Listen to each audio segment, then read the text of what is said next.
Class के mathematics book पर व्यस्त है। तो पिछला वीडियो में मैं प्रश्न 4 तक बता चुका हूं। आज मैं 5वां क्वेश्चन बताने जा रहा हूं। प्लीज ध्यान से सुनिए, क्वेश्चन को समझिए, उसके बाद मैं सॉल्यूशन दूंगा। प्रश्न क्या बोलता है, ध्यान से देखिएगा कि भूमि से 60 मीटर की ऊंचाई पर एक पतंग उड़ रहा है। पतंग में लगी डोरी को अस्थायी रूप से भूमि के एक बिंदु से बांध दिया गया है। भूमि के साथ डोरी का झुकाव 60 डिग्री का है। यह मानकर कि डोरी में कोई ढील नहीं है, डोरी की लंबाई ज्ञात करें। आप पतंग उड़ाते होंगे, तो जब पतंग उड़ता है ना तो क्या हवा में सीधा तो नहीं जाता है, वो तिरछा रहता है। तो चलिए हम लोग इसी को क्या करते हैं, चित्र में हम लोग उतारते हैं। किस तरह से बनेगा हमारा सॉल्यूशन। तो मान लीजिए यहाँ से पतंग है, तो डोरी इस तरह से उड़ेगा। तो मान लीजिए हम यहाँ ले लेते हैं, इस तरह से डोरी है, यहाँ पर आपका पतंग यहाँ पर है, यहाँ से आपका क्या पतंग उड़ रहा है, यहाँ पतंग है, मान लीजिए ए बिंदु पर आपका यहाँ पतंग है। यहाँ से रस्सी को ये रस्सी है, रस्सी को यहाँ पर जमीन पर बांध दिया गया। और क्या करते हैं कि इसकी ऊंचाई देखते हैं। इसकी ऊंचाई देखिएगा तो इसकी ऊंचाई बोला है यहाँ पर बुक में देखिएगा, इसकी ऊंचाई 60 मीटर की है ना। तो यहाँ ऊंचाई यहाँ से ए, इसको कोई नाम दे देंगे। तो यहाँ पर ये हो गया 60 मीटर, कोई नाम देंगे, लेकिन यहाँ से शुरू कर लेते हैं पहले ऐसा। तो ये यहाँ से रस्सी को यहाँ बांध दिया गया है, यहाँ ए ले लीजिए, यहाँ बी ले लीजिए, ये सी ले लीजिए। और क्या बोलता है यहाँ ध्यान दीजिए कि डोरी का झुकाव कितना डिग्री का है, 60 डिग्री का है। तो यहाँ पर क्या लिख देंगे हम लोग, 60 डिग्री। ये 60 डिग्री का झुकाव है। तो हमको क्या बोलता है कि डोरी की लंबाई ज्ञात कीजिए। डोरी की लंबाई आपको क्या करना है, निकालना है। तो आपका चित्र दिख रहा है ना। तो क्या कर लेंगे हम लोग कि माना कि पतंग की ऊंचाई ध्यान दीजिएगा, पतंग की ऊंचाई बराबर AB बराबर कितना है, 60 मीटर। कोण ACB बराबर कितना डिग्री, 60 डिग्री। और क्या करेंगे, डोरी की लंबाई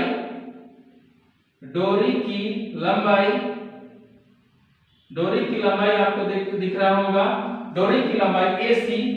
तो इसको थोड़ा सा बढ़िया लिख दूं, डोरी की लंबाई बराबर क्या, AC बराबर आपका क्या है, वाट। यही आपको क्या करना है, प्राप्त करना है। तो इसके बाद आपका क्या बनता है, त्रिभुज ABC में। और मजेदार क्वेश्चन है, बस आप क्वेश्चन को समझिए, एकदम मौजा जो बोलते हैं वही चीज है। तो ध्यान रखिए, ABC में क्या करेंगे कि देखिए ये यहाँ पर डिग्री दिया हुआ, तो इसके परिप्रेक्ष्य में देखेंगे, ये दिया हुआ है, ये क्या हो गया आपका P हो गया, ये हो गया क्या H, ये हो गया क्या B। इसके परिप्रेक्ष्य में देखेंगे ना, ये P और H में रिलेशन कौन बनाता है, sin थीटा बराबर P/H होता है। तो P/H यानी थीटा के स्थान पर क्या डालेंगे, 60 डिग्री। तो क्या करेंगे, sin 60 degree equal to P/H equal to, मैं P/H तुम्हारी जानकारी के लिए P/H, तो P का वैल्यू क्या है आपका AB बटे H का वैल्यू क्या है, AC। मैं डाल दिया क्या है ना, AC। तो ये P/H का वैल्यू हो गया। अब sin 60 डिग्री का वैल्यू क्या होता है, √3/2। आप बुक में देख लीजिएगा और याद कर लीजिएगा, √3/2 इक्वल टू क्या हो गया, AB का वैल्यू हमारे पास क्या है, 60 मीटर है, बटे AC का वैल्यू हमको फाइंड आउट करना है, मतलब निकालना है। गुना कर देंगे, चक्रीय गुणन, या क्या होगा, AC into √3 बराबर 60 गुना 120 120। तो AC बराबर आपके पास क्या हो गया, 120 बटे √3। आप देख रहे हैं नीचे √3 है हर में, तो इसको तो आप नहीं लिखते हैं, इसको सॉल्यूशन करते हैं ना, सॉल्व करते हैं, ऊपर नीचे √3 से गुना कर दीजिएगा। क्या मिलेगा आपको, √3 कितना हो गया, 3। अब ये 120 रूट क्या हो गया, 3। तो अब इसको काट दीजिएगा ना, तो आपके पास क्या बचेगा, थोड़ा सा मैं समय लेता हूँ, यहाँ पर थोड़ा सा दूर कर देता हूँ, काटने में सुविधा हो। √3 3, ये 120 √3 काट देंगे कितना से, 3 से, 3 का 3, 3 चौके 12 0 बराबर क्या होगा, 40 √3 मीटर। ये क्या हो गया हमारा, AC की लंबाई, जो इस त्रिभुज में क्या कर्म का हाइपोटेन्यूज तो ये आ गया, तो लास्ट में क्या लिख दीजिएगा, इसलिए डोरी की लंबाई, इसलिए डोरी की लंबाई बराबर क्या होगा, इसलिए डोरी की लंबाई बराबर क्या, AC, AC बराबर कितना 40√3 मीटर। इसी को आप क्या लिख दीजिएगा आंसर। तो इस तरह से यह बहुत ही आसान प्रश्न है, बस समझने से, नहीं पढ़िएगा नहीं समझिएगा तो ये बहुत ही क्या है कठिन लगेगा, तो इसको प्रैक्टिस कीजिए। मैं उम्मीद करूँ ये समझ में आया होगा। तो चलिए चलते हैं क्वेश्चन नंबर 6। चलो बच्चों आप शुरू करते हैं। क्वेश्चन नंबर 6 क्या बोलता है, ध्यान से सुनिएगा कि 1.5 मीटर लंबा एक लड़का 30 मीटर ऊंचे एक भवन से कुछ दूरी पर खड़ा है। जब वह ऊंचे भवन की ओर जाता है तब उसकी आंखों से भवन के शिखर का कोण 30 डिग्री से 60 डिग्री हो जाता है। बताइए कि वह भवन की ओर कितनी दूरी चलकर गया। ये दो बार लिखा गया है, इसको काट दीजिएगा। कितनी दूरी चलकर गया, कहने का मतलब क्या है, एक लड़का मान लीजिए हम यहाँ हैं खड़े हैं, उसके बाद एक भवन को देख रहे हैं, ऊंचा भवन है जो सामने मेरे कर है, उसको देख रहे हैं, तो मेरा सिर से लेकर उसका मेरा सिर और क्या बोलते हैं भवन की चोटी का उन्हें अनुकोण कितना बन रहा है 30। शुरू में क्या बनेगा, ये 30 होता है। बाद में कुछ दूर गया, मतलब यहाँ खड़े थे तो 30 डिग्री, फिर कुछ दूर जाने के बाद यदि हम लोग भवन को देखते हैं तो कितना का बनता है, ये 60 डिग्री का हो जाता है। तो बताइए कि वह लड़का कितना दूर गया, मतलब यहाँ से जो मैं यहाँ से चला ना, तो उसी का दूरी हमको क्या करना है, याद करना है। कैसे निकालेंगे चलिए देखते हैं। आसान है पर ध्यान रखिएगा आप कि पहले क्या मतलब पिक्चर ड्रॉ करते हैं। मतलब 1.5 ये लड़का मान लीजिए कोई एक लड़का है जिसकी ऊंचाई है 1.5, तो AB डाल दिए इसको, इसकी ऊंचाई है 1.5 मीटर लड़का का। अब एक भवन है, मान लीजिए भवन यहाँ पर है, भवन की ऊंचाई पर ध्यान रखिएगा थोड़ा सा कि भवन की ऊंचाई कितना है, एक कितना 30 मीटर ऊंचे भवन, कितना मीटर ऊंचे भवन 30 मीटर ऊंचे एक भवन से कुछ दूरी पर खड़ा है। तो कुछ दूरी पर खड़ा है मतलब ये भवन हो गया आपका, इसकी ऊंचाई भी कितना है आपके पास, इसकी जो ऊंचाई है आपका ये कितना है 30 मीटर है, तो मैं इसको क्या लिख दिया 30 मीटर है। अब क्या कहता है कि इसका शिखर का, तो यहाँ से एक लेवल, तो इसका एक लेवल आएगा, तो यहाँ से हम लोग इसको मिला दिए। अब इसका A B कर दिए, तो आप इसको क्या कर दीजिए C, इसको D। अब यहाँ से देखिएगा ना, यहाँ से जब उसको क्या करता है चोटी को देखता है, भवन का चोटी को 30 डिग्री, तो यहाँ कोण कैसे बनेगा, नहीं ना बनेगा, इसलिए इसको यहाँ से इसका समानांतर, किसके समानांतर हम खींच देंगे, ये BD समानांतर क्या ABCD हुआ है, तो यहाँ पर डाल दीजिएगा आप E डाल दिए। तो यहाँ से इसको देखता है, तो यहाँ ये चोटी ना कितना डिग्री का कोण बनता है, यहाँ पर 30 डिग्री का कोण बनता है। अब लड़का क्या किया कि AB यहाँ से था, यहाँ खड़ा था, यहाँ से ना कुछ दूर किया, मान लीजिए हम लोग क्या बोलते हैं इतना दूर ये बच्चा चल गया, लड़का यहाँ से इतना दूर चल गया, मतलब E था, तो क्या करते हैं हम लोग ABCDE, इसको कर दीजिए F, यहाँ कर देते हैं हम लोग F, इसको कर देते हैं G। अब यहाँ कुछ दूर के बाद जाने के बाद यहाँ से जब देखता है तो कितना डिग्री का कोण बनता है, 30 डिग्री से कितना का हो जाता है 60 डिग्री का, देख रहे हैं 30 से 60 हो जाता है। यहाँ से देखा तो 30 डिग्री हुआ, यहाँ से देखा तो कितना डिग्री का हो गया 60 डिग्री का है। तो बताइए कि क्या बोलते हैं लड़का कितना दूर का सफर किया, मतलब BC या AF आपको क्या करना है, निकालना है। तो थोड़ा सा हम लोग यहाँ करें कि ये CD की ऊंचाई, ये CD की ऊंचाई मतलब भवन की ऊंचाई क्या है 30 मीटर, तो आपको यहाँ पर क्या है लड़का की ऊंचाई ना, तो यहाँ से इसकी जो आपको ऊंचाई मिलेगी, ध्यान रखिएगा, इसकी जो यहाँ पर ऊंचाई मिलेगी यह कितना है 1.5 मीटर होगा ना, ये क्या होगा लड़का का, तो एक 1.5 ये हुआ, तो इसका भी ऊंचाई हमको मिल जाएगा। ये 30 में 1.5 घटा दीजिएगा तो क्या होगा 28.5 मीटर हो गया आपके पास, मतलब 28.5 में 1.5 जोड़ेंगे तो क्या होगा 30 मीटर होगा। यही आपका क्या है चित्र है। तो इसी के अनुसार हम लोग हल करने का प्रयास करेंगे। तो चलिए आते हैं त्रिभुज, किसमें किसी भी त्रिभुज में आप लीजिएगा तो भी काम बनेगा आपको। तो हम लोग क्या करते हैं, यहाँ देखते हैं पहले त्रिभुज CEF में, त्रिभुज CEF आप किसी को भी ले सकते हैं, CEA से भी शुरू कर सकते हैं आप, या तो CEF से ही शुरू करते हैं। तो अच्छा चलिए हम लोग CEA से ही शुरू करते हैं। त्रिभुज CEA में, त्रिभुज CEA में क्या मिलेगा आपको? यहां देखिए ये 30 डिग्री है, ये सामने वाला क्या होगा P, और हमको क्या चाहिए P बाय B, ये वाला तो P बाय B ना, ये हो गया P, ये पूरा टोटल B, ये हो गया क्या आपका H। तो हम लोग क्या 30 डिग्री ले लेंगे ना, यहाँ पर 30 डिग्री हम लोग लेते हैं तो क्या होगा tan 30 डिग्री इक्वल टू क्या होता है P बाय B, फार्मूला को हम लोग लिख दे रहे हैं। इसके लिए P क्या हो गया CE, तो यहाँ पर CE लिख देंगे हम लोग, बटे H का क्या बोलते हैं H, इसके लिए क्या हो जाएगा सॉरी यहाँ H नहीं होगा, P बाय B होता है, P बाय B, तो B का वैल्यू क्या है EA, क्या कर देंगे EA, या तो AE भी लिख सकते हैं, चलिए हम लोग सुविधा के लिए AE लिख देते हैं।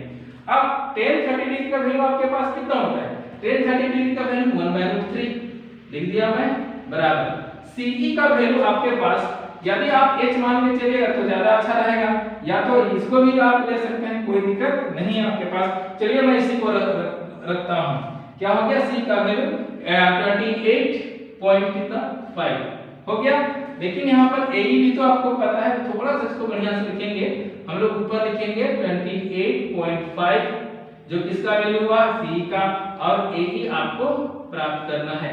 इसको आप क्या कर दीजिएगा चक्रीय गुणन, इसको चक्रीय गुणन कीजिएगा तो आपके पास क्या बनता है, ध्यान रखिए, गुणा कीजिएगा तो ये का क्या हो जाएगा AE प्राप्त हो गया, बराबर क्या √3 into 28.5 then 28.5 रूट क्या हो गया 3। अब क्या करेंगे, यही समीकरण बन गया हमारा 1। फिर क्या करेंगे त्रिभुज, अब CEF में, त्रिभुज CEF में बहुत मजेदार है, अब बस ध्यान रखिए, इत्मीनान रहिए, कुल माइनस सॉल्व कीजिए, आपका सॉल्यूशन पक्का आएगा। तो CEF में क्या देखते हैं, सेम tan 60 डिग्री ले लेंगे, tan 60 डिग्री इक्वल टू से क्या हो जाएगा P बाय B, यही P बाय B, फार्मूला को नहीं छोड़ना है, P बाय B बराबर P का वैल्यू क्या है CE, तो लिख दीजिए यहाँ पर CE बटे B का वैल्यू क्या है EF हो गया यहाँ पर EF। तो tan 60 डिग्री का वैल्यू होता है √3, अब वैल्यू तो आपको याद रखना है मस्त, अदरवाइज आप मैथ नहीं बना पाइएगा, बराबर क्या हो जाएगा CE बाय EF, तो CE का वैल्यू क्या है 28.5 बाय EF का वैल्यू हमको क्या मालूम नहीं है। अब क्या करें, इसको क्रॉस मल्टीप्लाई कीजिए, बाय 1 बनेगा यहाँ पर, तो क्या होगा EF इनटू क्या होगा √3 इक्वल टू 28.5। अब इसको फिर इसको उधर ले जाइएगा तो क्या होगा EF बराबर हो जाएगा 28.5 बाय √3। आगे अब क्या कीजिए, ये समीकरण 2 मान लीजिए इसको आप। अब समीकरण 1 और 2 में क्या कीजिए, समीकरण 1 घटाओ 1 से 2 घटाने पर क्या, तो समीकरण 1 घटाओ 2 करने पर, समीकरण 1 में क्या कर दीजिए, हम 2 को घटा दिया तो आप फिर लंबा भी लिख सकते हैं, समीकरण 1 से 2 को घटाने पर, समीकरण 1 हमारे पास क्या देखिए, हमारे पास समीकरण AE देख रहे हैं, AE मैं लिख दिया AE बराबर घटाओ यहाँ पर EF लिख दिया ना, EF लिख दिया। अब क्या करें, EF लिख दिया तो हम लोग को यहाँ पर A का वैल्यू पुट करेंगे, A का वैल्यू 28 पॉइंट कितना हो गया 5√3, फिर क्या कर देंगे हम लोग माइनस 28.5 बाय √3 मिल गया। इसको हल कर देंगे, क्या हल करेंगे ध्यान रखिए, यहाँ पर थोड़ा सा ध्यान रखिएगा, यहाँ AE माइनस EF, AE आपका क्या है A यहाँ से यहाँ, कहाँ से कहाँ मैं बोल रहा हूँ ध्यान रखिए, यहाँ से यहाँ, आप वहां पर मत बनाइएगा यहाँ। अब ये हो गया AE हो गया, AE में से हमको क्या घटाना है EF मतलब AE आपका टोटल यहाँ से यहाँ EF है, उसमें से इतना आप काट के निकाल दीजिएगा तो क्या बचेगा AF मिलेगा ना, तो यहाँ पर क्या हो जाएगा, यहाँ पर आगे AF मिल जाएगा, उसको क्या लिख सकते हैं हम लोग AF, क्यों, क्योंकि AE माइनस EF बराबर क्या हो गया आपका AF। F1 A बराबर क्या हो जाएगा, यहाँ पर कुछ नहीं है मतलब यहाँ क्या डाल देंगे 1 और √3 1 का एलसीएम लीजिएगा तो क्या हो जाएगा, यहाँ से √3, अब √3 आ गया, इसको गुना कीजिएगा यहाँ से √3 क्या हो गया 3, √3 3, तो यहाँ पर 28.5 √3 इंटू रूट क्या हो गया 3 हो गया माइनस क्या होगा 28.5।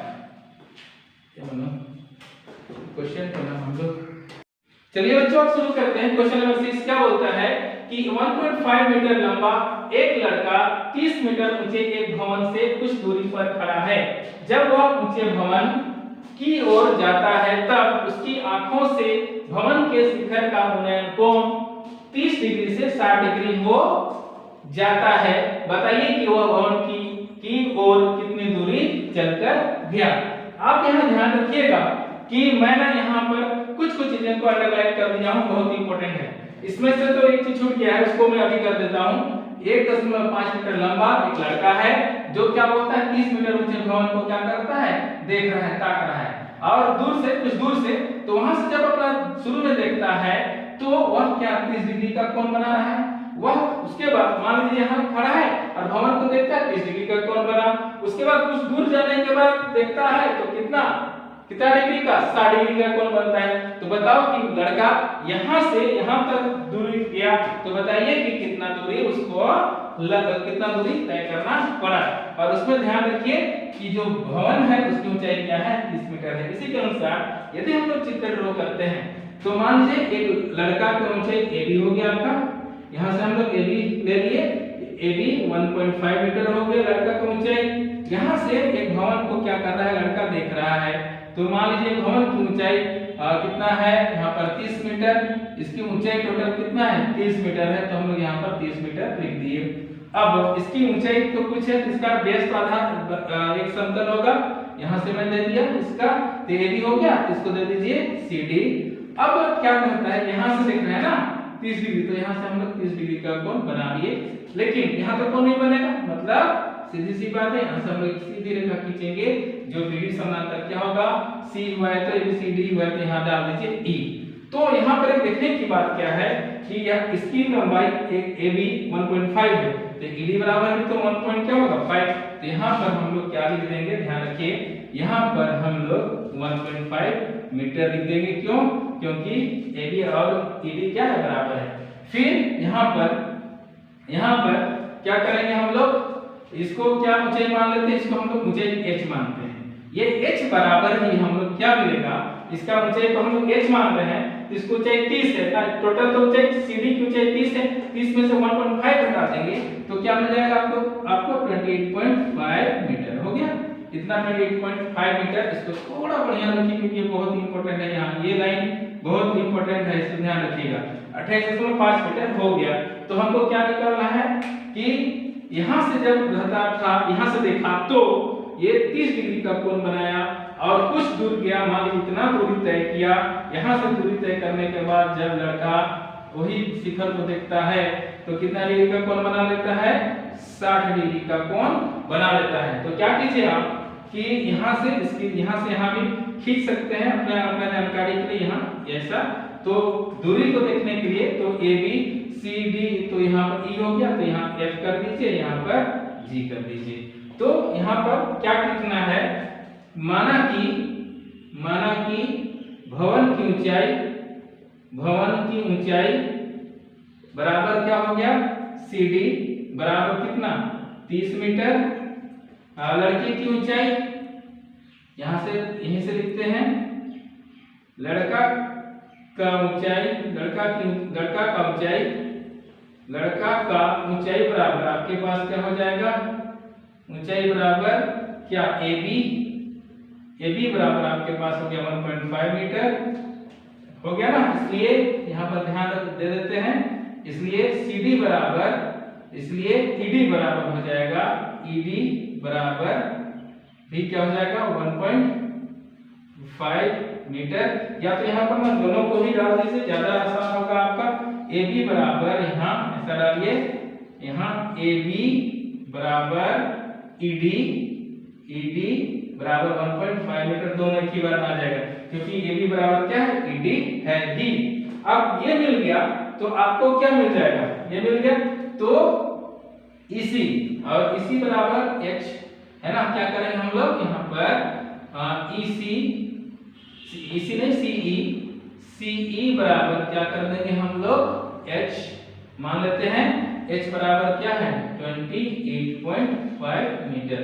कहां से कि मतलब 30 में से क्या कर दिया हम लोग कितना घटा दिए, तो ये आ जाएगा आपका। तो यहाँ पर आप डायरेक्ट लिख भी सकते हैं या तो आप इसको 30 घटा 1.5 भी कर सकते हैं। तो चलिए आपकी सुविधा के लिए कर ही दो 30 माइनस 1.5 बराबर क्या हो गया 28.5 मीटर आ गया। तो हमको क्या करना है, ध्यान रखिए कि AF बराबर वाट, तो हमको क्या करना है यहाँ पर, तो AF बराबर क्या वाट, या तो लड़के दूरी तय की दूरी बराबर लड़के द्वारा यहाँ पर लिख सकते हैं लड़के द्वारा या तो लड़का द्वारा तय की गई दूरी बराबर कितना है, देखिएगा AF बराबर BG भी कर सकते हैं क्या, BG बराबर AF बराबर वाट। यही आपको क्या करना है, प्राप्त करना है। तो चलिए हम लोग शुरू करते हैं, किसी से भी शुरू करेंगे हम लोग। त्रिभुज किसमें, त्रिभुज बड़ा वाला लेते हैं CEA में, त्रिभुज CE किसमें A में।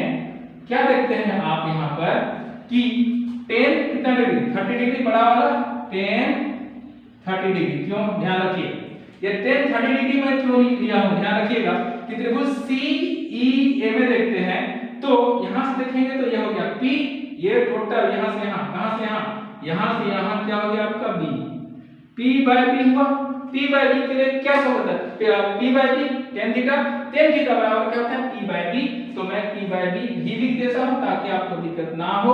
बराबर P का वैल्यू देखिए, P का वैल्यू ये वाला है तो P का वैल्यू हम लोग H अभी माने हैं तो H में डाल देता हूं, और B का वैल्यू हमारे पास क्या है EA, या तो सुविधा के लिए AE लिख दिए। ये H हम लोग क्या कर लिए हैं, मान लिए हैं, यहां भी लिख लिए हैं हम लोग। तो हमको प्राप्त हो गया तो tan 30 डिग्री का वैल्यू 1/√3 बराबर H बाय क्या हो गया आपका AE। तो आपको AE का क्रॉस मल्टीप्लिकेशन AE का क्या हो गया AE बराबर √3H मिल गया। ये समीकरण 1 मान लीजिए। फिर क्या कीजिए त्रिभुज किसमें CEF में, ये क्या है आपका F, यहाँ पर ध्यान रखिएगा ये आपका F है, यहाँ पर असुविधा नहीं होना चाहिए आपको। यहाँ पर त्रिभुज CEF में क्या देखने को मिलता है कि यहाँ पर आप क्या कीजिए tan कितना लेंगे, tan 60 डिग्री, वाई 60 डिग्री क्योंकि यहाँ 60 डिग्री दिया है। tan क्यों, क्योंकि P बाय B, यहाँ P हो गया CE और B हो गया EF, तो इसे को भर देंगे फॉर्मूला के साथ P बाय B बराबर P का वैल्यू क्या हमारे पास क्या है CE का CE भर दिए बटे B का वैल्यू आपके पास EF कर दिए हम, EF हो गया ना, EF आप हो गया तो फिर tan 30 का वैल्यू √3 बराबर इसी का वैल्यू क्या है H बाय EF का रहने दीजिए आप EF। आप क्या कर दीजिए इसको मान लीजिए आप, सॉरी ये यहाँ पर थोड़ा हल कर लेते हैं, चक्रीय गुणन यहाँ पे 1 डाल दीजिए, इसको गुणा कीजिएगा तो क्या होगा EF बराबर तो क्या हो जाएगा H का, सॉरी यहाँ पर थोड़ा ध्यान दीजिए, यहाँ पर गुना कीजिए करेंगे तो EF इंटू क्या हो जाएगा √3 है ना, इसके साथ चक्रीय गुणन में बराबर H का H। तो यहाँ पर आप √3 को उधर हम ले जाते हैं तो आपके पास क्या बनता है, इस चीज को ध्यान रखिए आप। EF इधर रहने दीजिए, EF बराबर H बाय क्या होगा √3 मिल गया आपको। अब इसको मान लीजिए आप समीकरण 2, आप क्या कीजिए आप समीकरण 2 घटाव 1 करने पर समीकरण 2 से 1 को घटा दीजिएगा। समीकरण 2 1 से 2 1 आपका क्या है A, लिख लीजिए A घटाव EF बाया पक्ष को बाया पक्ष से EF बराबर पहला का क्या √3h माइनस इसका क्या है समीकरण 2 H बाय √3 क्या कर दिया h/√3, कुछ नहीं है मतलब यहाँ भी क्या है 1, इसको थोड़ा मैं सजाने के लिए √3 h बाय क्या कर दिए 1। अब AE माइनस EF, ध्यान रखिएगा AE माइनस EF, AE यहाँ टोटल में से EF मतलब इतना घटा दीजिएगा तो आपके पास क्या बचेगा AF बचेगा ना। तो यहाँ इसके बदले में किसके बदले में, इसके बदले में हम लोग क्या लिख सकते हैं AF लिख सकते हैं। तो AF लिख दिए बराबर, इसका एलसीएम लीजिएगा तो क्या होगा √3 हो गया, यहाँ इसको √3 क्या हो गया 3, √3 3, तो 3h हो गया माइनस एक माइनस का माइनस एक और h, यहाँ फिर कर दीजिए आप AF इक्वल टू क्या मिलेगा 3h में 1h आप घटा दीजिएगा तो क्या मिलेगा 2h बाय √3। अब क्या कीजिए फिर आप AF बराबर, आप नीचे तो क्या होगा इसको हल कर दीजिए √3, यहाँ पर क्या हो गया √3 कर दीजिए, यहाँ पर क्या √3 कर दीजिए। तो यहाँ पर क्या मिल रहा है आपको, यहाँ आप तो चाहे तो इसका वैल्यू आप पुट भी कर सकते हैं या तो इसका सॉल्यूशन अलग कर सकते हैं। देखिएगा यहाँ पर वैल्यू पुट करके भी किया जा सकता है या तो नहीं भी, तो हम लोग कर लेते हैं। सबसे आसान ऐसा होता है कि हम लोग h का वैल्यू पुट कर लेते हैं, ज्यादा आसान आपके पास ये होगा। तो हम लोग क्या करें यहाँ पर AF बराबर 2 इंटू ध्यान दीजिए 2 इंटू h का वैल्यू हमारे पास कितना है देखिए 28.5 बाय यहाँ पर क्या है √3 है तो √3 आप डाल दीजिए। अब हल कर, इसका वैल्यू तो मैं पुट कर दिया ना। अब क्या कीजिए आप इसको हल करते हैं, इसको ऊपर नीचे से √3 हल कर देंगे, दोनों काम करते जाएंगे इसके साथ। इसको गुना कीजिएगा तो कितना मिलेगा आपको AF बराबर, ध्यान रखिएगा इसको गुना कीजिएगा तो 2 बचे 10 के 0, अब 2 अठे 16 और 17, हाथ में 1, 2 दूना 4 और 1 क्या हो गया 5। देखिए दशमलव के बाद एक संख्या, ठीक है एक संख्या। तो आप ना सुविधा के लिए यहाँ पर डायरेक्ट राफ में कर लीजिएगा 57, तो 28.5 into 2 क्या हो 57, ये √3 रह जाएगा यहाँ पर √3। मतलब क्या किया फिर से एक बार बताता हूँ कि 2 गुना 28.5 को गुना करने पर क्या है 57, ये √3 का √3। आप चेक करके देख लेते हैं 28.5 को 2 से गुना करेंगे 2 बचे 10, 2 8 16 और 1 17, हाथ में 1, 2 दूने 4 1 5, दशमलव के बाद 57 आया ना, तो डायरेक्ट में 57 लिख दिया, ये √3 को इधर लिख दिया बाय, ये √3 क्या हो गया 3 आया ना। अब काट दीजिए इसको डायरेक्ट, क्या यहाँ पर 57 है आपके पास, तो 57 किससे कटेगा 19 दिया 57 होता है 3 1 का 3, 3 1 का 3, 3 9 27। तो आपके पास जो प्राप्त हो रहा है क्या AF बराबर क्या आया 19√3 मीटर। तो लास्ट में यही आपका क्या बनता है आंसर। लेकिन मैं यहाँ पर एक चीज रिक्वेस्ट करूंगा जो मैं नहीं लिख रहा हूँ, आप इसके नीचे इसके ये F बराबर 19√3 जब आया तो उसके नीचे आप क्या लिख दीजिएगा, इसलिए लड़का द्वारा तय गई दूरी बराबर BG बराबर AF बराबर कितना 19√3 मीटर लिख दीजिएगा नीचे और उसको लिख दीजिएगा आप आंसर। क्योंकि जगह नहीं है इसमें मैं नहीं लिख रहा हूँ, चाहता तो यहाँ लिख सकता हूँ लेकिन आप इसके नीचे लंबा में थोड़ा सा लिख दीजिएगा, वो क्या करेगा अच्छा लगेगा। तो वो आप यदि आप यहाँ भी लिख दीजिएगा तो भी आंसर चलेगा, बट एक लाइन यहाँ पर लिख दीजिएगा इसके नीचे, यहाँ पर लिखिएगा आप लड़का द्वारा तय की गई दूरी बराबर BG बराबर F के बाद जो वाट है वहां पर 19√3 मीटर आप लिख दीजिएगा, वो आपके लिए है, उसको आप अच्छे से कर लीजिएगा। ये क्वेश्चन बहुत बार आया है मैट्रिक एग्जाम में, इसलिए ध्यान रखिएगा। हर एक चीज को मैं यहाँ पर डिराइव किया हूँ और ये बस एक लाइन यहाँ छोड़ा हूँ, क्या छोड़ा हूँ फिर से एक बार, इसलिए लड़का द्वारा तय की दूरी बराबर BG बराबर F बराबर या 19√3 मीटर, ये आप कर दीजिएगा। मैं उम्मीद करूं कि ये गणित आपको समझ में आया होगा। तो जरूर आप मेरा वीडियो को लाइक करें, शेयर करें और जो नए बच्चे हैं सब्सक्राइब करें और खूब मेहनत कीजिए आप लोग। मिलते हैं नए जोश और उमंग के साथ। जय हिंद।